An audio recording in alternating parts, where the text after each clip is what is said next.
Good morning, Professor Mangott.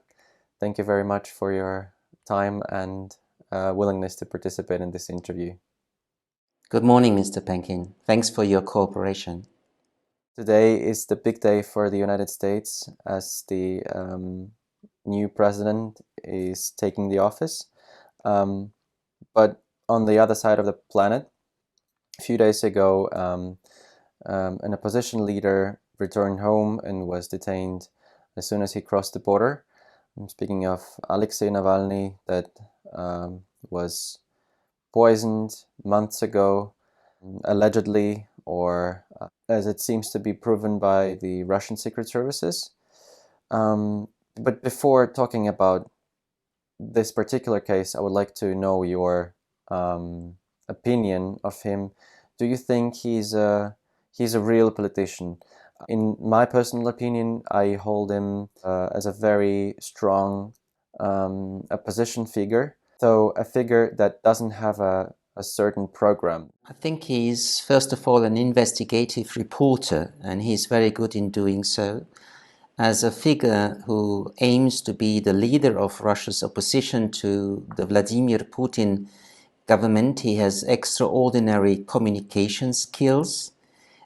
He has extraordinary mobilization skills. He has proven that for a couple of times already.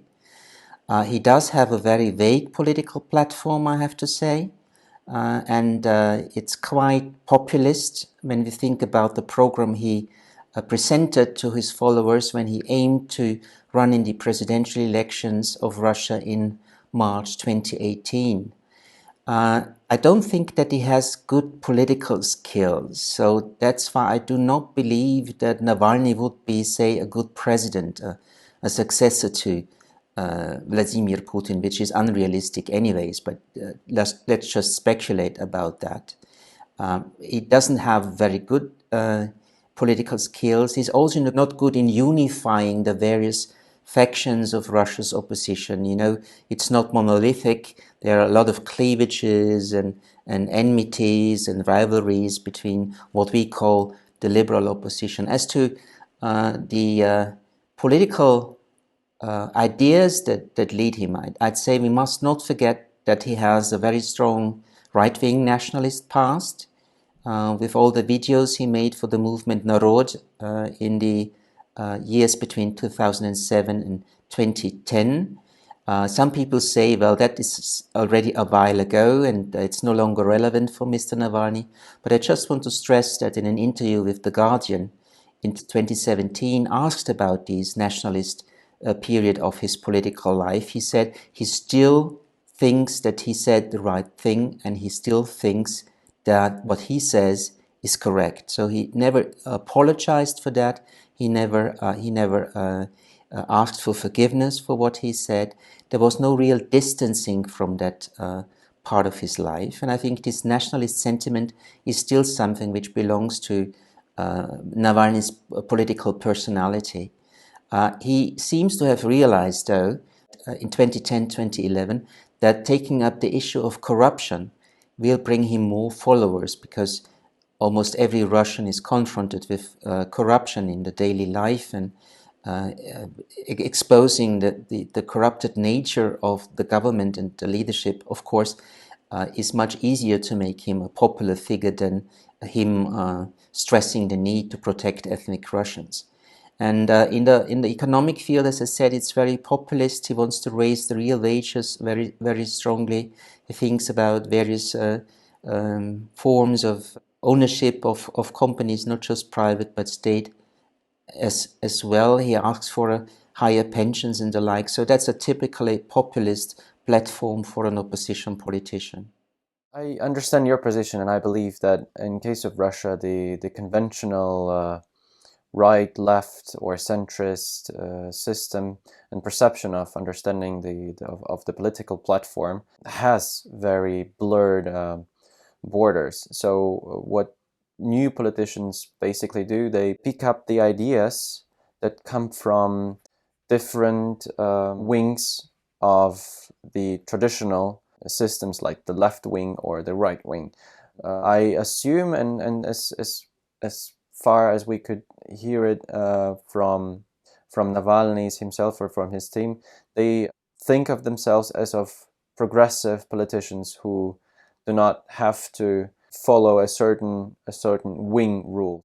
And I think that, if I may interrupt you, I think that the real political message that Navalny stands for is what has been the slogan of the demonstrations in 2011, Россия без Putina, Russia without Putin. So that's his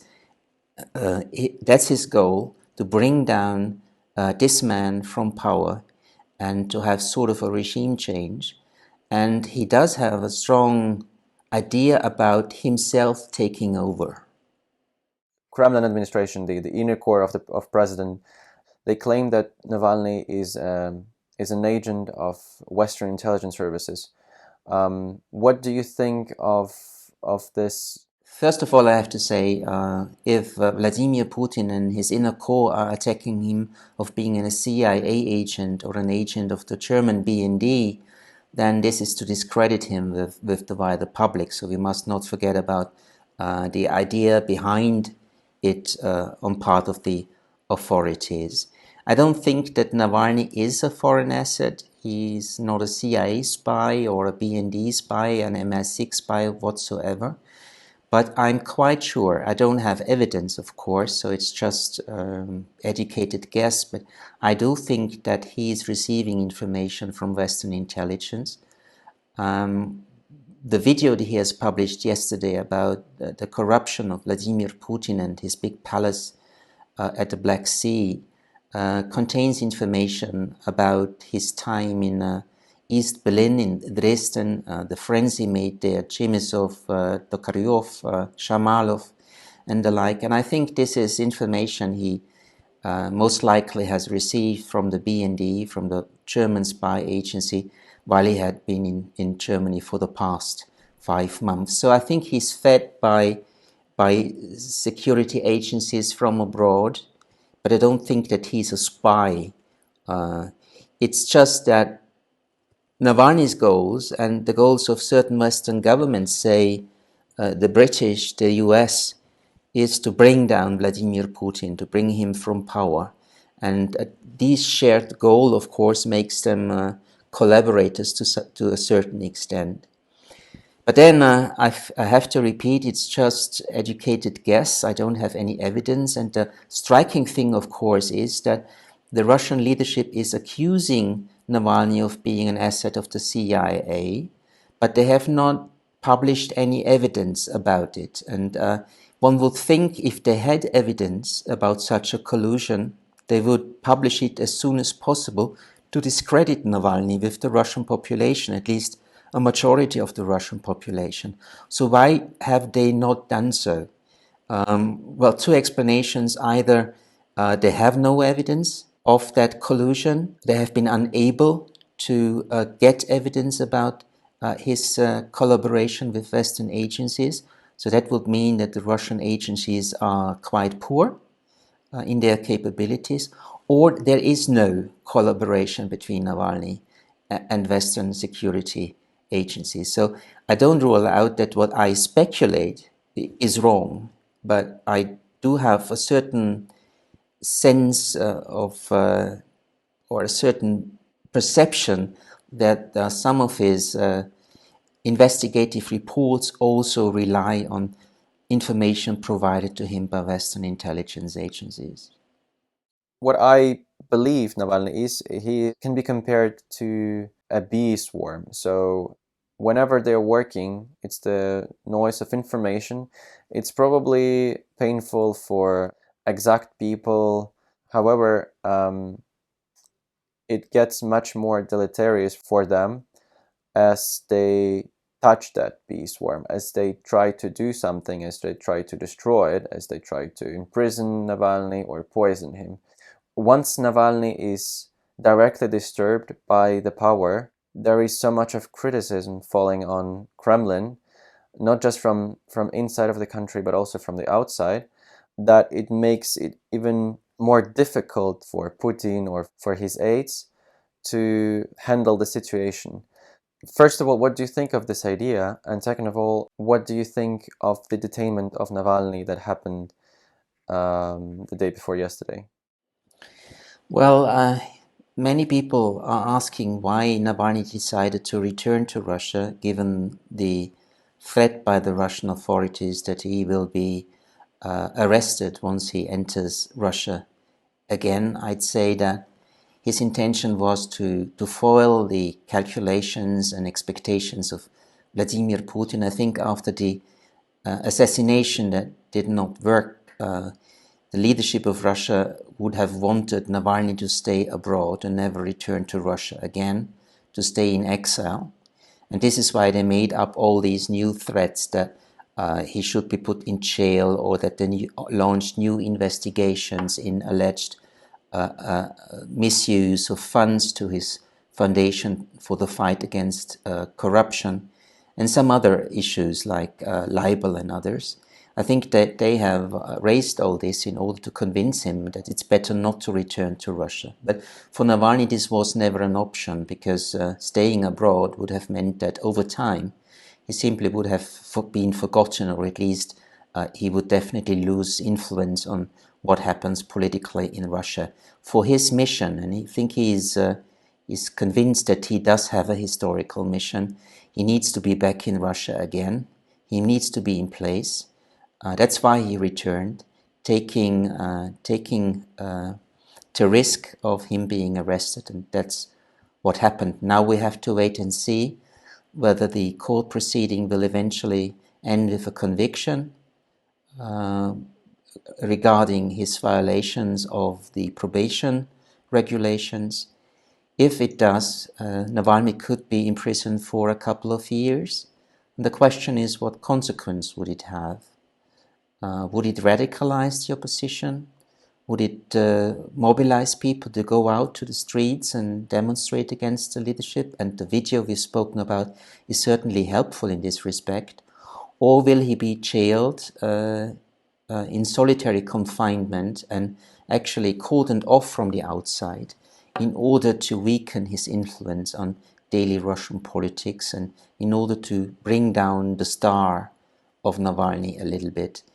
I think it's still open. It, to a certain extent, certainly depends on whether we will have large protests in Russia. The larger they will be, the more unlikely it is that Navalny will be imprisoned for a very long time. However, with the release of the video yesterday about Putin and his cronies, he has certainly raised the probability that he will be jailed for a long time, because what he did yesterday was using the nuclear option. That's the most destructive thing he can do in the Russian political system, directly attack the leader. And that's what he did. And actually, there's nothing more that he could do than that. And he has decided to do it. I don't think it will help him a lot. As I believed before, the Nord Stream 2 project seems to be untouched by the Navalny's detainment, though a lot of countries who are participating in this project have condemned Russian authorities and their actions. I believe that Nord Stream 2 is actually too important for those countries, important for Russia, for it to be terminated now, even while facing the reaction of the Russian government. Well, one thing that the assassination attempt actually led to was that Navalny is now a public and a political issue, and it very strongly impacts on the relationship between the West and Russia, and his future fate, of course, will be a very prominent issue in all contacts between the European/the United States with Russia.